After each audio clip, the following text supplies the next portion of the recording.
Hello guys! Good morning! Andito na ako sa tindahan ngayon and today is Happy Friday, syempre. And nag-aayayaan na naman na magkapatid pero bukas pa naman yun. So duty muna tayo today dahil wala po si Miss Giselle. And so nagre-narinahan muna ako dito sa kanyang table. And ito po yung aking baon, kamote at saka itlog for today's work. Ayun, for today's work talaga. So yung gagawin ko is magbibihis po ako ng mannequin kasi tina-target namin na everyday bihisan yung ating mga mannequin para attractive. Sasabihin ko sana attracted. Para attractive naman sa mga dumadaan. Though, hindi naman talaga kalakasan dito yung mga walk-in customers. Iba pa din na sa feeling namin as shop owner na laging bago yung nakikita namin na nakadisplay. So, habang wala si Miss Giselle, ako yung maglilinis-linis muna, magbibihis ng aking mga mannequin. So, ipapakita ko sa inyo guys yung mga galawan ko sa mga ganitong klaseng araw na wala si Miss Giselle. Like I said, ang aming business ay more on online. So, kahit na wala si Miss Giselle, connected pa din siya dahil lagi niya pong hands-on ang aming Mayumi Thailand Closet na cellphone. Ayun. Sabi kasi ni Miss Giselle ngayon po ay kukuha siya ng voter's ID. Importante kasi yung voter's ID guys kasi na-realize ko na mas madali kang nakakahingi ng assistance from the government kapag kakailangan, lalong-lalo na sa mga laboratory, sa mga hospital bills, kapag ka meron kang voter's ID. Ibig sabihin dapat legit na active ka na botaryo or nagboboto. So, para makuha yung voter's ID, madali lang naman eh. Pupunta lang ng COMELEC, sabihan mo lang sila na magpaparegister ka kasi sabihin mo yung reason mo, nasa abroad ka or never kang bumoto or kung ano yung reason mo, hindi naman sila strict. And then, registration is very fast. Kaso, yung pag-claim mo ng iyong voter's ID ang medyo matagal. Tumatagal po siya ng 3 months bago mo siya ma-claim. So, pag may voter's ID ka na, madali na lang lumapit sa mga government services, social services, para mag-assist sa mga gastos, lalong-lalo na yung mga health benefits, mostly mga health benefits talaga siya ginagamit. So, kahapon, nakita nyo naman lumabas kami ni Miss Giselle, medyo hapon na kami nakauwi. At yung aming rice cooker ay meron pang kanin kasi sabi niya mag-work siya today at sayang naman yung kanin. Eh ngayon, ang gagawin namin, talagang kakainin natin yun guys kasi sayang din. Ayoko na magkaroon ng panis na pagkain kasi sayang, you know, binili na natin yun and all. Though, other than that, ano pa bang pwede kong magawa dito today? Nag-check lang ako ng records namin sa aming inventory. I don't think na mag-i-steam ako, magpa-plancha kasi yung pina-plancha namin minsan yung pang model lang or pang mannequin lang. Meron akong, chikahan ko din kayo, meron akong nakitang space na medyo malaki-laki din along the highway. Kaso ang problema, wala silang building permit dahil daw hindi enough yung kanilang parking. So, nag-negative tayo doon. Pero so far, okay pa naman tong space namin ni Miss Giselle dito eh. And updated po lahat yung aming mga documents. So, ang ginagawa namin ni Miss Giselle, meron kaming agent na nagpa-process ng lahat from rental tax, from rental tax to other payments namin para sa business permit. So, updated naman tayo lagi. So, dito ko nga pala nilipat yung table na binigay sa atin ng isa sa mga viewers. Maraming salamat po. And then, dyan na lang yung ating salamin. Dito yung iba naming stocks ni Miss Giselle. Naka-on yung aircon namin. Tapos, yung bill sa aircon, guys, lalo na kapag ka-window type, tumatakbo lang siya ng around 1,000 pesos. Hindi naman mabigat. Kapag wala naman kami masyadong trabaho at hindi mainit, electric fan, okay na. Wait lang ha, may nagtatawag na customer. Hello? Hello. Yes, Po. yes. Good morning. Good morning, ma'am. Ano nga yung i-inquire mo, ma'am? Yung wait lang po Ano nga yung i-message mo? Gold ba yun? Yung double Cartier? Opo, yun po. Okay. Available pa yun siya, ma'am. Kunin mo po. Kukunin ko po siya. Tsaka tatanong ko sana kung meron kayong stud. Stud? Na pang baby. Meron. Madami ako nung stud. May available pa ako. Tagtunay ko. Yung bilog lang siya. Meron pa. Baby lang talaga. Meron pa ako. 2,000, parang nasa 2,950 yung pair. Meron ako niyan yung pang baby lang, yung pinakamaliit na bilog. Opo. Meron ako. Available yan. Para isang sending na lang kasi hindi naman ako mag-add sa sending eh. Gusto ko sana ng dalawa po. Dalawang pair ng stud? Opo. Okay, sige, sige. Tamang-tama, parang dalawa pa talaga yung natira or tatlong pares.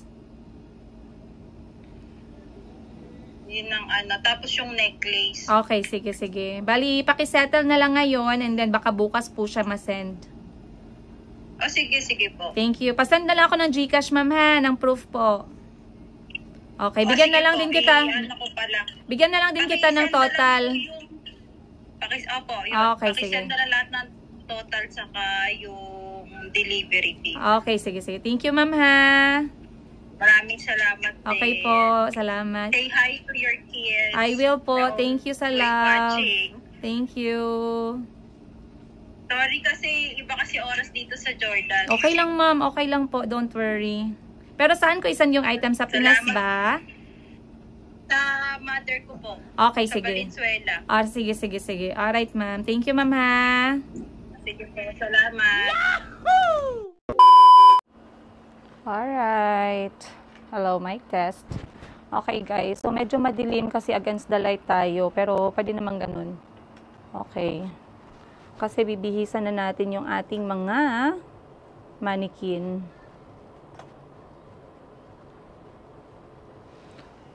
Ayan. So, lagi kong sinasabi sa inyo guys, normally, yung pinaka-mahirap na part ng negosyo ay yung startup.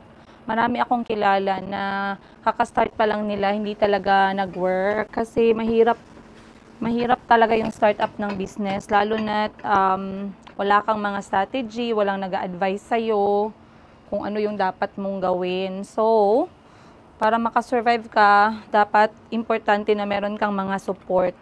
Kasi ako guys, hindi ko sinasabing 100% ng gamit dito sa loob ng boutique ay akin talaga. Yung Thailand Beauty products ay from my sister. So parang kung sa video pa, parang collab.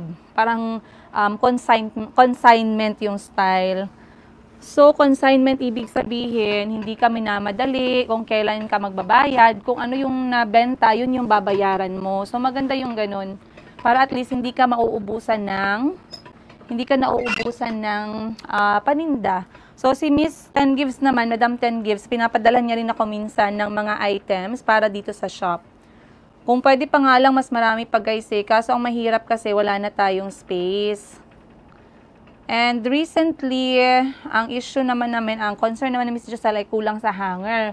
So, nagkataon, merong nag-post guys, sorry sa may-ari ng business na to, na nag-close. Pero okay lang, ganun talaga yung business, risky at saka adventurous. So, ngayon, nag-post siya na binibenta yung hanger niya sa boutique niya. So, nakuha natin ang tamang presyo katulad ng pagbili ko sa Shopee na 21 pesos each. So, nabili ko siya lahat. 200 pieces yung available niya. Binili ko na lahat kasi kailangan ni Miss Giselle ng hanger. So, from time to time, kailangan natin bihisan yung ating mannequin. At since meron kaming, eto siya guys, meron siyang bow tie. Etong model namin na to. So, iipit ko na lang siya dyan para hindi siya mawala.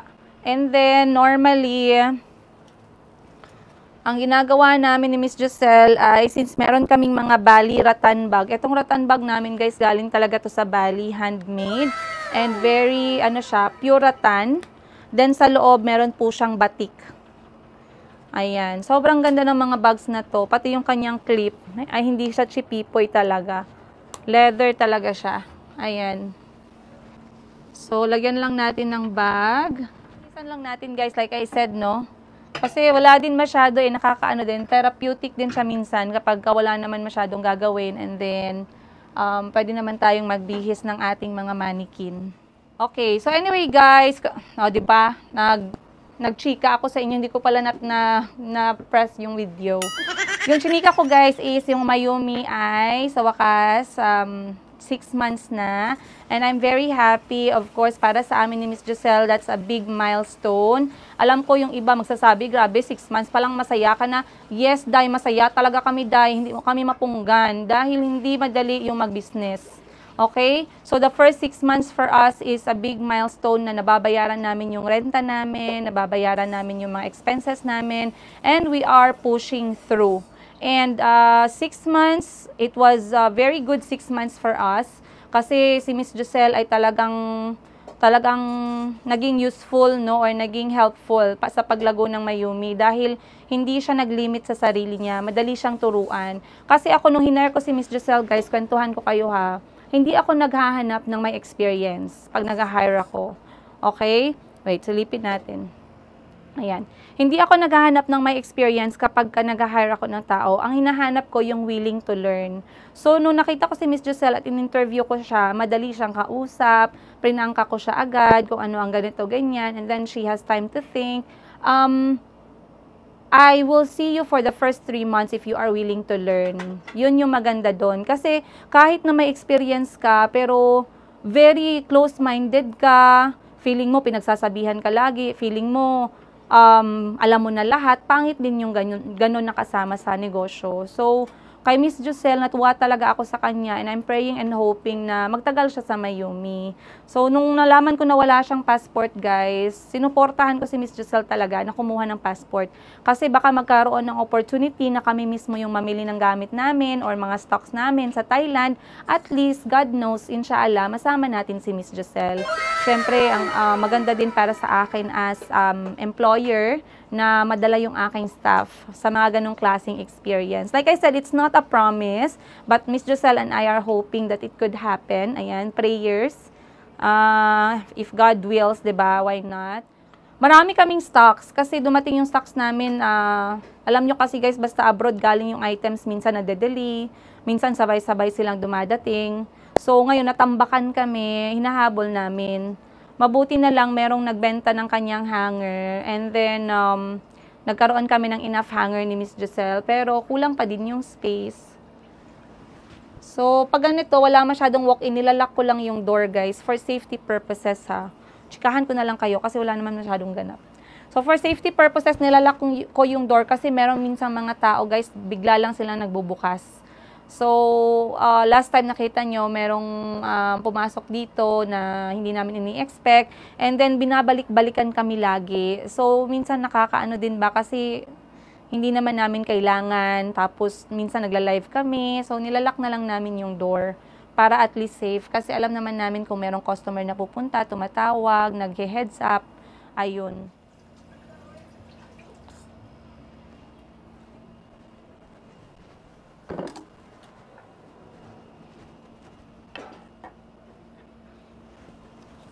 Ang sarap sa feeling na merong boutique ba? Parang feeling mo naglalaro ka lang, nagbihis-bihisan. Ayan. Ayan. O, di ba guys? Sobrang ganda. Ang ganda pa ng tela nito. So, eto siya. Paano kami nagpa-pricing? Nagpa-pricing kami guys based sa tela at saka based sa brand. Normally, yung pinakamahal namin dito is yung Montbloom na brand galing Thailand. Kasi yung Montbloom na brand guys, ano siya, I would say na, ano bang tawag nito? Pulido. Pulido lahat. Yung tela, yung gupit, yung tahi niya. Madami din namang brand yung magaganda. Pero yung Montbloom kasi parang medyo nasa top of the list namin siya. At saka yung mga ganitong klase. Wala ka talagang masabi, ang linis ng tahi niya, ang ganda ng print, ang sarap ng tela niya, hindi siya see-through. Hindi mo din siya masasabi na kortina, yung katulad sa mga nabibili natin minsan sa Shopee. Ayan. So, yung mga ganito na item minsan, eto siya is 1,200 pesos. Pero, yung mga item namin, lahat free shipping kami all over the Philippines. Hindi naman outside kasi mahal na din yun. So, free shipping kami kapag bumibili yung clients namin ng 3 item pataas. Para naman at least kahit na kami yung nagbayad ng shipping, makabawi din kami ng konti. Hindi naman siya losses lang. Okay? Lalong-lalo na ngayon na nagmahal na yung JNT, nag-alert sila sa amin na mahal na daw talaga yung shipping, nagdagdag sila. May bulsa pa nga ito, ang ganda. Nakita din to ng mama ko guys, sabi niya bagay daw to sa kanya kasi pupunta siya ng Singapore with my brother. So sabi ko, dalhan ko siya kasi alam niyo naman, yung nanay natin, mahilig din yan maganda-gandahan. So we have to support. So balik na natin to sa harap and then yung ibang mannequin naman.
Dilim siya.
Ayan. Iba pa din ang feeling guys kapag mabango yung ating opisina at workplace. So, chikahan ko kayo guys about paano ko nakuha si Miss Jocel. No? Si Miss Jocel po ay nanonood ng aking mga videos. So, nung time na nag-announce ako na magbubukas ako ng shop at naghahanap ako ng storekeeper, may nag-message sa akin. Pero yung iba part-time, yung iba hindi siya fit sa requirements na hinahanap ko until may na-receive akong email. And that was from Miss Jocel. Wala naman siya masyadong sinabi, pero may biodata. So, nagustuhan ko yun kasi at least, you know, may biodata. So, tinawagan ko agad si Miss Jocel and then nag-set up ako ng interview. So, sa lahat na nag-message sa akin, si Miss Jocel lang talaga yung na face-to-face ko. And during the interview, like I said guys, kapag ako po ay naghahanap ng staff, hindi ako naghahanap ng may experience. Ang hinahanap ko ay yung willing matuto. Natutuwang natututo. Yun yung hinahanap ko. Kahit sa mga adventure ko sa Uganda, si Joseph, walang experience sa phone, walang experience sa editing, walang experience sa assistant job. Pero dahil willing si Joseph matuto at humble yung puso niya at yung utak niya, yun yung mas prefer ko. Same with Miss Jocel, nung na-meet ko siya during the interview, very humble. So, sabi ko, may experience ka ba sa boutique? Sabi niya, wala. Pero may experience siya sa pag-aalaga ng bata or sa karinderya, ganon. Sabi ko, pero willing ka ba matuto sa business? Kasi ako, hindi man ako business inclined educationally guys, pero through experience, at least alam ko paano alagaan yung maliit kong negosyo. So sabi ko kay Miss Jocel, kung willing siyang matuto, ititrain ko siya kung ano yung alam ko na best para sa negosyo ko. Like I said, we are learning slowly but surely. And nakita nyo naman, sa 6 months na nandito si Miss Jocel sa akin ay talagang naalagaan niya na mabuti yung shop ko. Laging malinis po yung salamin namin, laging mabango yung aming opisina kasi inaalagaan ni Miss Jocel yung ating business. Ayan. So gagawin ko guys yung mga work ni Miss Jocel kapag wala siya kasi nakakahiya naman pag si Miss Jocel yung pumasok tapos mabaho yung ating yung ating boutique. Kasi kompleto si Miss Jocel dyan meron siyang mga conditioner para sa floor, meron siyang sabon, meron siyang shampoo, para sa mga panglinis niya, kompleto siya lahat, may mop siya, may walis siya, lahat yan na-provide natin. Kaya never talaga marumi yung aking boutique. Alam na alam ni Miss Jocel yan. As amo, ang mga instructions ko lang kay Miss Jocel is, ayoko na, yung rule namin sa business namin, tsaka sa akin, tsaka sa kanya, or sa mga staff ko, ayoko masyado nakikialam sa mga issues ng iba. So, yung mga kapitbahay namin dito na business, I prefer being professional around them, or if we can support them the way we can, much better. Pero ayoko yung marites on the bad side. Ayoko nang ganun. Kung marites on a good side, meron kayong improvement habang tinatopic nyo yan, or yung topic nyo is merong pang-development, pang-self-development, or business development, okay lang. Pero when it comes to chika-chika, marites, chismisan, ayoko nang ganun. Very klaro ako kay Miss Giselle about dyan. I always tell Miss Giselle na try her best to focus more on how to improve her skills or take care of the business, or kung may mga time siya, pwede siyang gumawa ng something na ma-improve niya sa sarili niya. Okay? So, alam din ni Miss Giselle yan kasi klaro naman ako sa kanya. Ayoko talaga guys, no, yung ganong klaseng negosyo na chismisan. I hate that one. Sorry to say the word, but I hate that. Ayoko yung nagbabahay-bahay ng kabilang negosyo, tapos negative yung topic. Ayoko ng ganon. Ayoko rin ang pinag-uusapan yung ibang tao. So, pag mga ganon na klase, it's a big no for me. Kasi other than using your time para mapalago or makahanap ng initiative, paano mapalago yung online selling, nauubos yung oras nyo sa maling bagay. So, like I said, nagkaintindihan naman kami ni Miss Giselle dyan. Though nobody's perfect, kasi ako minsan guys, 'di ba? We have that kind of manners naman or attitude, but we try to correct ourselves as fast as possible. Yung, that's not right. You are talking badly about other people. That's not right. You are talking too much about negative things. So, you correct yourself as fast as you can para hindi na siya humaba. So, ngayon kami lang dito and lunchtime na guys, 11:49.